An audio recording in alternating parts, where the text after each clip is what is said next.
우리 오늘은요 누가복음 17장 11절에서 19절의 말씀 가지고 감사하는 사람에게 내일이 있다 이런 제목으로 하나님의 은혜를 함께 나누고자 합니다. 내일의 소망 이를테면 이런 것입니다. 한 사냥꾼이 20마리의 사냥개를 풀어서 토끼를 잡으려고 합니다. 토끼 한 마리가 나타나자 20마리의 개가 뛰기 시작합니다. 근데 어느 시점이 지나서는 19마리의 사냥개는 지쳐서 나가 떨어집니다. 그러나 단 한 마리의 사냥개만이 계속해서 뛰어갑니다. 왜 이런 일이 일어났습니까? 왜 포기한 19마리의 사냥개가 나타났습니까? 19마리의 사냥개는 토끼를 보고 뛴 것이 아니라 앞에 다른 사냥개들이 달려가니까 쫓아서 덩달아 뛰었을 뿐이고요. 오직 맨 먼저 달린 사냥개만이 토끼를 자기 눈으로 직접 봤기 때문에 끝까지 달릴 수 있었던 것입니다. 희망이란 것이 이런 것이죠. 내일의 희망을 본 사람만이 끝까지 인생을 완주할 수 있고 의미 있게 살 수 있습니다. 어떻게 하면 우리도 내일의 희망을 가지고 살아갈 수 있을까요? 올해 2017년 5월 그 페이스북 최고 경제했던 마크 저커버그가 하버드 대학을 중퇴한 지 13년 만에 명예 법학 박사 학위를 받으러 갔습니다. 이날 저커버그는 하버드 대학 수여식에서 학위 수여식에서 참석해 명예 법학 박사를 받고 연설을 했습니다. 이 사람이 2002년에 하버드 대학에 입학하고요. 2년 동안 공부하고 2004년 5월 중퇴한 지 13년 만의 일이라고 합니다. 이 사건을 보면서 중퇴하더라도 좋은 대학에서 중퇴해야 한다라는 말을 하는 것이 아니라 저커버그는 13년 전에 이 하버드대 기숙사에서 이 SNS를 처음 시도를 했죠. 페이스북 같은 그 원형을 만들어서 전자통신으로 이렇게 정보를 교환했어요. 누구하고 했겠어요? 바로 옆방에 있는 친구들과 앞방에 있는 친구들과. 그때 어떤 사람이 이렇게 말했습니다. 야, 복잡하게 무슨 컴퓨터 통신으로 그렇게 하냐? 지금 뛰어가서 말해. 옆방으로 가서 말하면 되지. 그런데 이렇게 말한 사람들은 지금 다 먹고 살기 위해서 바삐 뛰어다니고 있고 다 거지가 되었습니다. 그런데 이 마크 저커버그는 지금 많은 젊은이들의 우상이 되었습니다. 그 차이가 무엇인가요? 미래를 내다볼 수 있었기 때문에 그렇습니다. 차이가 크죠. 그리고 2014년에 자기 딸을 낳고 전 재산의 99%를 사회에 환원하기로 이 마크 저커버그가 공언을 했죠. 발표를 했습니다. 450억 달러입니다. 한국 돈으로는 52조. 어마어마하죠. 진짜 미래를 보는 사람인 것 같습니다. 이 땅에서만 살 것이라고 생각하지 아니하고 이 이후의 세계도 있구나라고 생각했기 때문에 그런 거 투자하는 것이 아닐까요? 갈라디아서 6장 7절 말씀에 스스로 속이지 말라. 하나님은 없이는 여김을 받지 아니하시나니 사람이 무엇으로 심든지 그대로 거두리라. 추수감사절에 합당한 말씀입니다. 사실 다음 주가 추수감사주일인데 우린 그렇게 지킬 거고요. 그러나 다음 주가 추수감사절과 동시에 패신자 초청 전도 주일로 지키기 때문에 지난주부터 이번 주 계속해서 우리가 감사의 말씀을 듣고 있습니다. 심은 대로 거두는 것. 여러분 오늘 미래를 위해서 심으면은 미래에 거둘 것이 많습니다. 근데 오늘 심지 않으면은 미래에 거둘 것이 하나도 없습니다. 사랑의 교회 고 오카노 목사님의 책 중에 이보다 좋은 복이 없다라고 하는 책에 나왔던 내용인데요.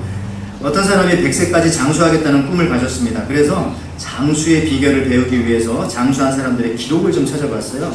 그런데 90세가 넘도록 정정한 한 노인의 장수 비결을 보니까 그분은 40세부터 아내와 각방을 썼다고 합니다. 얼마나 무서운 노력입니까? 어떻게 해서든지 건강하게 오래 살려는 사람들에게는 정말 이렇게 남이 꺾을 수 없는 대단한 의지가 있습니다. 이처럼 아주 작은 것이라도 미래를 위해서 이처럼 의지를 가지고 살아가는데 하물며 하늘의 꿈을 꾸고 살아가는 우리 그리스도인들은 내일을 위해서 또 앞으로를 위해서 어떤 의지를 가지고 또 무엇을 여러분 신고 살아가십니까? 여러분들 내일을 위해서 오늘 무엇을 신고 살아가십니까? 많은 사람들의 문제는요 항상 오늘에만 만족하는 겁니다. 그래서 내일을 위해서 씨를 뿌리지 않고 내일 거둘 것이라고 생각하며 살아가는 데 문제가 있습니다. 내일을 생각하지 않고 오늘만을 사는데 급급할 때 그게 우리에게 얼마나 큰 어려움이 되겠습니까? 80세 할머니가 경로당에 갔다 와서 한국에서 어느 날 화를 내시더랍니다. 그래서 할아버지가 당신 왜 그렇게 오늘 화가 났어? 누구하고 뭐 싸웠어? 하고 물었더니 이 할머니가 하시는 말이 아직 나만 영감이 살아있습니다.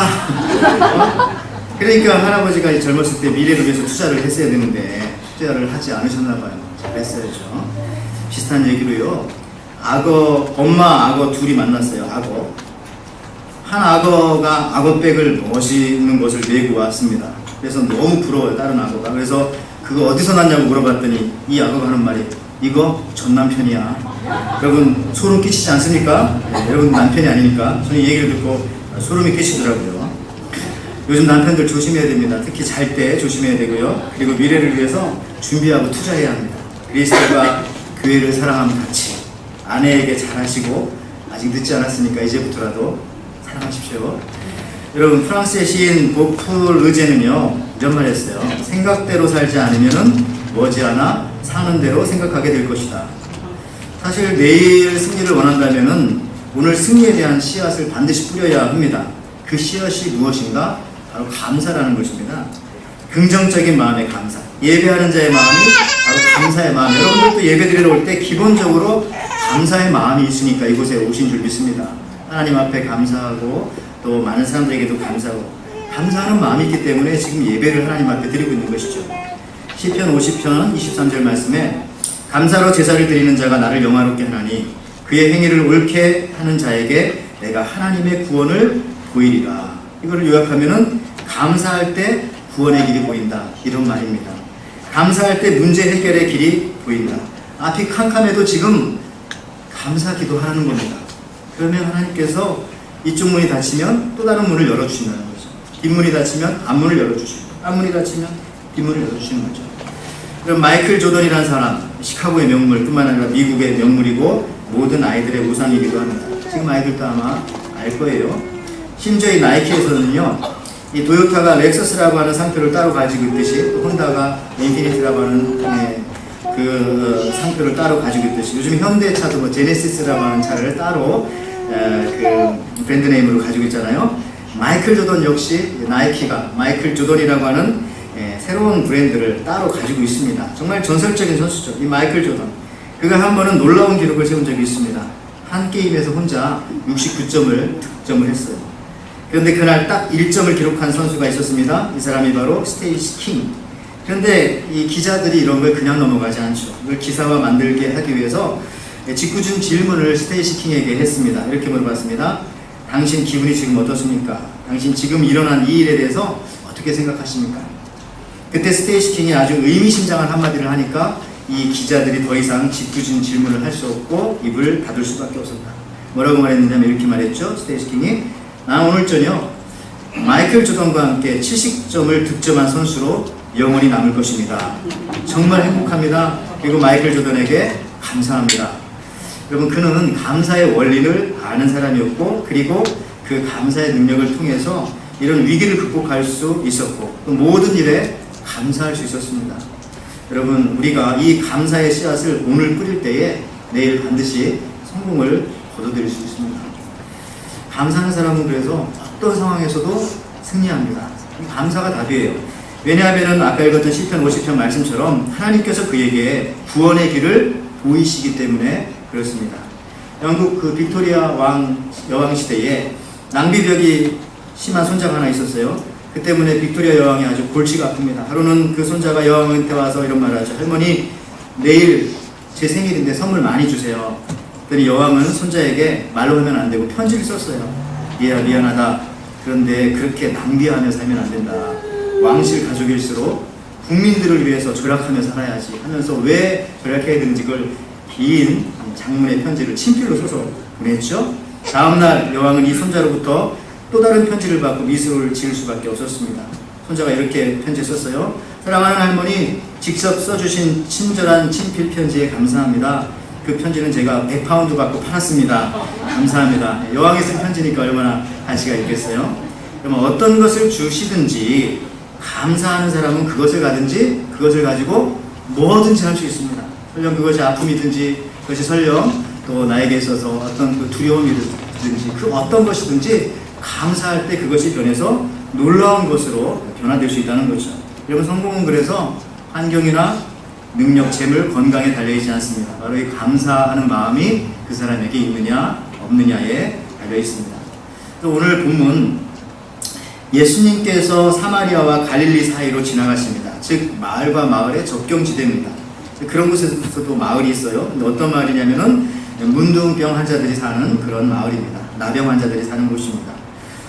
그 마을에 들어가자 거기서 문둥병자 10명이 예수님을 만나기 위해서 멀리 서서 소리를 외쳐댑니다. 이렇게 하죠. 예수 선생이여 우리를 긍휼히 여기소서 하거늘. 예수님을 선생님이라고 부르네요. 예수 선생이여 우리를 긍휼히 여기소서. 왜 이 10명의 문둥병자들이 예수님께 가까이 오지 못하고 이렇게 멀리 서서 소리를 쳤습니까? 그것은 바로 유대인들의 율법에 나병이 전염된다고 생각했기 때문에 가까이 오지 못하게 이렇게 법으로 금지되어져 있었어요. 그래서 이런 상황에서 이 문둥병자가 가까이 오면은 문둥병자에게 돌을 들어서 쳐서 그 사람을 죽여도 아무 법에 저촉되지가 않는 거예요. 그러니까 가까이 가지 못하고 멀리서 지금 나라에게 긍휼을 베풀어 달라고 소리를 치고 있는 겁니다. 10사람이. 사실 한 사람이 그 당시에 나병에 걸리면은 그들은 가족과 영원히 이별해서 그들끼리 사는 곳으로 나와서 격리 생활을 해야 했습니다. 실제로 그 당시 나병 환자는요, 가족과 헤어져 나올 때 장례식을 치르고 나왔다고 합니다. 이제 다시는 볼 수가 없으니까 말이죠. 그때 예수님께서 이들을 보시고 오늘 본문 14절에 이렇게 말씀하십니다. 보시고 이르시되 가서 제사장들에게 너희 몸을 보이라 하셨거늘 그들이 가다가 깨끗함을 받은지라. 근데 이들이 가다가 몸이 고침을 받았습니다. 여러분 기르에서 고침을 받았습니다. 우리도 예배 중에도 은혜를 받지만은 때로는 예배를 드리러 오다가 은혜를 받기도 하고 또 어떤 때는 예배 때는 아무런 은혜가 없지만은 돌아가다가 또 차 안에서 가는 길에 또 생각나서 은혜를 받기도 합니다. 여러분들 우리에게 임하시는 치료의 역사도 그런 거예요. 어떤 것을 꼭 완성했을 때가 아니라 시작할 때부터 그리고 그 치료는 시작되어지는 것이고요. 과정을 통해서 우리가 은혜와 회복을 경험하게 되어집니다. 즉 복음을 전하다가 전도를 하다가 찬양을 부르다가 기도를 하다가 그것이 맞춰지기도 전에 이와 같이 치료를 경험할 수가 있는 것이죠. 그런데 이 가다가 문둥병 고침을 받은 10명 중 1명만이 예수님 앞에 돌아옵니다. 그것이 오늘 15절에서 16절 말씀이죠. 그 중에 한 사람이 자기가 나은 것을 보고 큰 소리로 하나님께 영광을 돌리며 돌아와 예수의 발 아래 엎드려 감사하니 그는 사마리아 사람이라. 10명 중 오직 1명만이 하나님께 감사했다는 것입니다. 이걸 가지고 어떤 것을 느낄 수 있습니까? 그만큼 감사하는 사람이 적다. 10명 중에 1명. 아마 여러분들 중에서도 제가 잘은 모르겠지만 10% 되실 수 있을지 그건 잘 모르겠어요. 또 한 가지는요. 그만큼 감사하는 사람이 적기 때문에 감사하면 하나님이 그것을 크게 알아주신다. 이렇게도 생각할 수가 있죠. 그런데 중요한 것은 주님은 이 돌아온 이 고침받은 문둥병자였던 이 사마리아 사람에게 하는 말이 먼저 이렇게 묻습니다. 10명은 지금 다 10명이 다 고침을 받지 아니하였느냐? 그 9은 어디 있느냐? 이렇게 물으십니다. 주님이 지금 찾고 계세요. 찾으신다는 얘기는 무슨 얘기죠? 잃어버렸다는 거죠. 잃어버렸다는 거. 그러니까 감사하지 않는 그 자체부터가 이미 잃어버린 양이라는 겁니다. 그리고 우리가 아무리 기도하고 말씀을 읽고 손을 들고 찬양해도 마음속에 그리고 나서 나가면서 감사하지 않고 불평하고 화내고 원망하면은 잃어버린 양일 뿐이에요. 손 들고 찬양하는 잃어버린 양일 뿐이라는 것이죠. 그리고 그에게 이런 말씀하시죠. 누가복음 17장 19절에 그에게 이르시되 일어나 가라 내 믿음이 너를 구원하였느니라 하시더라. 10명이 모두 고침받았지만 주님으로부터 사명을 받은 사람은 오직 한 사람. 그러니까 일어나 가라 이 말이 주님께서 지금 사명을 주시는 거예요. 사명을 주신다는 것은 내일을 주신다는 거죠. 퓨처, 미래를 주신다는 거죠. 그가 누굽니까? 돌아와 감사한 사람. 이 한 사람뿐이라는 겁니다. 예수님께서 그런 말씀하신 거죠. 그리고 이 감사하는 모습을 믿음이라고 성경은 오늘 분명히 말씀하십니다. 그 이유는 여러분 누가복음 17장이 사실은 이게 믿음장이에요. 히브리서 11장만 믿음장이 아니라 누가복음 17장도 믿음장입니다. 믿음에 관한 말씀들이 이 안에 많이 있어요. 사실 오늘 본문은 감사에 대한 말씀이기도 하지만은 믿음 혹은 겨자씨 믿음에 대한 그 부분을 설명하는 결론 부분이기도 합니다. 자, 17장 앞부분 보세요. 17장 5절에 보니까 사도들이 주께 여짜오되 우리에게 믿음을 더하소서 하니 그러면서 이제 17장이 시작되어지는 겁니다. 17장 6절 말씀에 이렇게 말씀하십니다. 주께서 가라사대 너희에게 겨자씨 하나일 만한 믿음이 있으면 이 뽕나무더러 뿌리가 뽑혀 바다에 심기우라 하였을 것이요. 이렇게 믿음에 관한 설명하면서 나아갑니다. 그리고 오늘 결론적으로 19절에 감사하며 돌아온 사마리아 사람에게 말씀하시기를, 19절 말씀, 그에게 이르시되 일어나 가라, 내 믿음이 너를 구원하였느니라. 자, 감사 얘기, 믿음 얘기 나오다가 감사한 이 사람에게 내 믿음이 너를 구원하였느니라. 이게 믿음이라는 거죠. 그래서 믿음이 감사하는 것이고 감사하는 것이 곧 믿음의 행위다라는 것을 지금 말씀하고 계신 겁니다. 그래서 우리가 믿음이 좋다 나쁘다 다른 걸로 평가할 필요 없습니다. 내가 과연 감사하는 사람인가? 내가 과연 감사가 내 안에 있는가? 이걸 가지고 내 믿음을 평가하는 것 뿐이죠. 믿음을 무엇을 가지고 우리가 평가할 수가 있겠습니까? 감사하는 마음이 있으면 그래서 모든 일에 승리할 수 있는 것입니다. 믿음이 있기 때문에. 특히 미래가 열립니다. 길이 보입니다. 잘 풀립니다. 감사하는 마음이 있으면 미래가 보장됩니다. 여러분, 믿음의 완제품이 감사예요. 믿음도 여러 종류가 있어요. 겨자씨 같은 믿음, 작은 믿음, 약한 믿음, 제자들의 믿음, 백부장의 믿음, 성경의 믿음이 널려있어요. 근데 그 믿음의 완성은 뭐냐? 감사할 때 그게 완제품이 되는 거예요. 모든 것이 맞춰지면서. 일본의 그 미라이 공업이라고 하는 회사가 있습니다. 일본 기후현에 위치한 전기설비 업체인데요. 이 미라이 공업이 바로 이 파나소닉 회사를 제치고 일본에서는 전기 설비 분야 제1위입니다. 지금도. 근데 이 미라이 공업의 경영은 한마디로 말해서 유토피아 경영입니다. 이 회사가 1965년 설립되었는데요. 그 이후로 지금까지 한 번도 적자를 내지 않은 회사입니다. 연 2,500억의 이익을 가지고 오고 있고요. 90%가 회사 직원이 특허를 내고 발명한 제품을 가지고 이렇게 일을 하는 거죠. 사장 이름이 야마다 아키오 사장. 이분 얼마나 절약정신이 강한지 회사 다닐 때도 추리닝을 입고 막 다니는 거죠. 정말 메리아스를 입고 다니고. 그건 좀 그런 것 같아요. 아무리 저렇게도. 그리고 이제 형광등을 아끼기 위해서 직원들을 4시 45분에 퇴근시킵니다. 좋네요. 1시 퇴근해야 되는데. 그리고 어떤 건물은 직원이 300명인데 복사기가 한 대입니다. 아껴 쓰라고. 절약하기 위해서. 그리고 모든 전기시설의 콘센트마다, 스위치마다 전략이라고 하는 그 문구를 써서 붙여요. 일본말로 물론 붙였어요. 그리고 회사 곳곳에 5발자국 걸을 때마다 볼 수 있는 생각하라라고 하는 그 문구를 붙여놨다고 합니다. 아이디어를 만들라는 얘기죠. 그런데 이 미라이가 직원에 대해서 어떤 대우를 하시는지 아세요? 이 기업이 대단합니다. 잔업이나 휴일 근무가 전혀 없습니다. 그냥 퇴근해야 돼요. 쉬는 날 다 쉬어야 됩니다. 전 직원 100%가 정규직입니다. 그리고 1년에 145일 휴가입니다. 정년 70세인데 매년 연장이 가능하기 때문에 사실은 종신제나 다름없다고 합니다. 출산 휴가가 3년, 5년마다 전 사원을 세계 여행을 보내는데요. 그런데 경비는 그동안 회사에서 절약한 전기세, 휴직값, 종이값 이런 것들로 다 충당합니다. 급여는 대기업 수준, 이미 대기업이나 다름없으니까. 또 외국인 입사를 환영하기 때문에 그래서 한국인이 한 번 원서를 냈는데 이렇게 답장이 왔대요. 당신은 제일 멀리서 왔으니 무조건 합격. 그 얘기를 듣고 다른 사람이 많이 보내니까 그건 안 되지만 처음에. 또 이 직원들 승진시험 볼 때는요. 다음 사진에서도 나오지만은 이력서를 쌓아놓고 선풍기를 불어서 날려가지고 제일 멀리 날아간 그 이력서 그 사람을 이제 승진을 시키는 겁니다. 그리고 어떤 때는 볼펜을 놓고 쓰러뜨려가지고 쓰러지는 쪽에 있는 그 이력서 그 사람을 승진시킵니다. 왜 그럴까? 사장의 마인드입니다. 사장 이렇게 말하죠. 사람은 다 거기서 거기고 다 열심히 일한다고 인정하고 그리고 얼마나 사랑받느냐가 중요합니다. 그래서 직원들 마음속에 내가 인정받고 있구나, 내가 지금 사랑받고 있구나, 내가 귀한 존재구나 라는 사실을 깨달으면 감사한 마음이죠. 감사한 마음이 들게 하면 그때부터 직원들이 회사에서 일하지 말라고 해도 일하고 충성하지 말라고 해도 충성하게 된다는 겁니다. 이 감사의 마음 만들어내는 거죠. 그래서 어느 여직원은 인터뷰에서 이렇게 말했어요. 회사 오는 게 너무 즐거워요. 집에 있기가 싫어요. 집에 있는 것보다 회사에 있는 것이 좋아요. 회사에게 너무 감사합니다. 감사한 마음이 있으니까 더 머물게 되어지고 더 있고 싶어지고 더 아이디어를 만들어내는 것이죠. 이 회사 직원들이 얼마나 마음이 오픈되어 있겠습니까? 이것이 교회라면 또 얼마나 좋겠습니까? 예, 마음에 감사함이 있으면 되는 거죠. 그래서 우리 교회도 자꾸 줘야 될 것 같아요.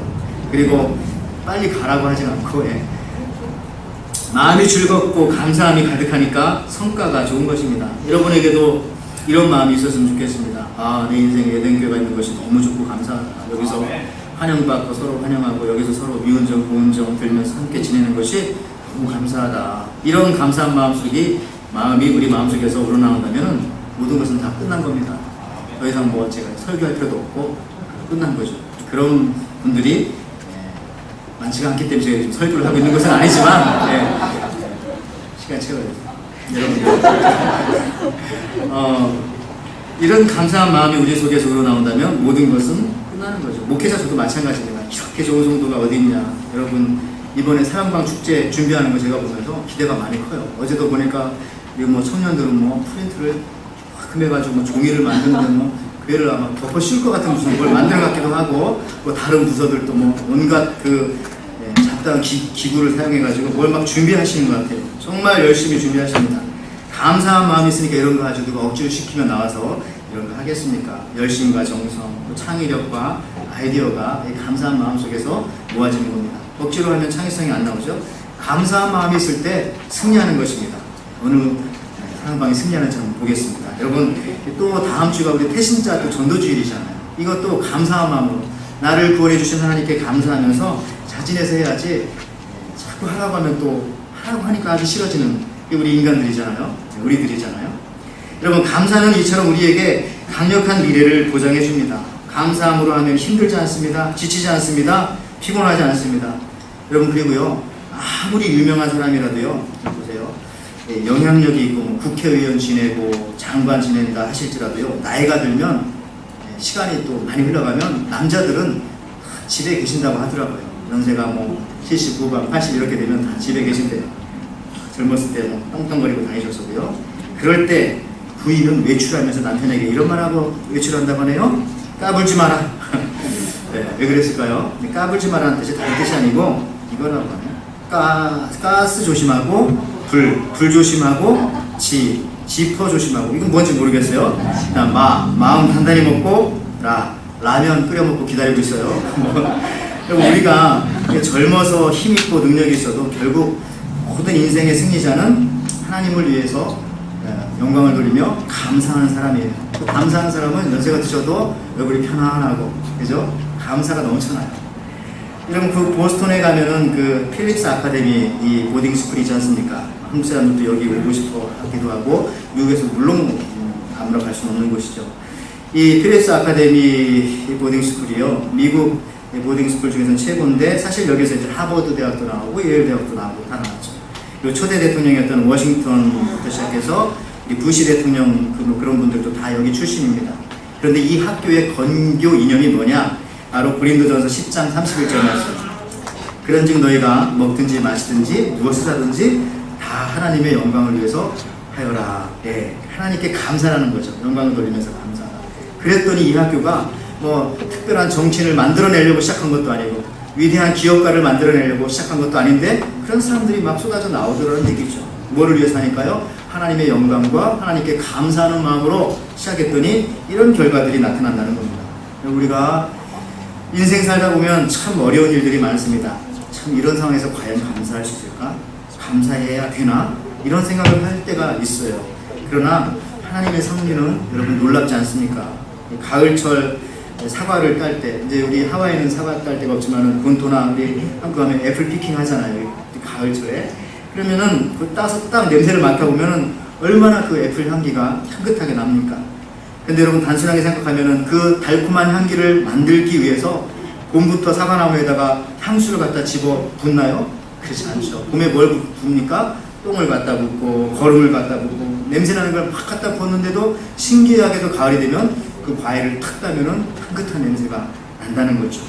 놀랍지 않으세요? 이것이 바로 하나님의 방법입니다.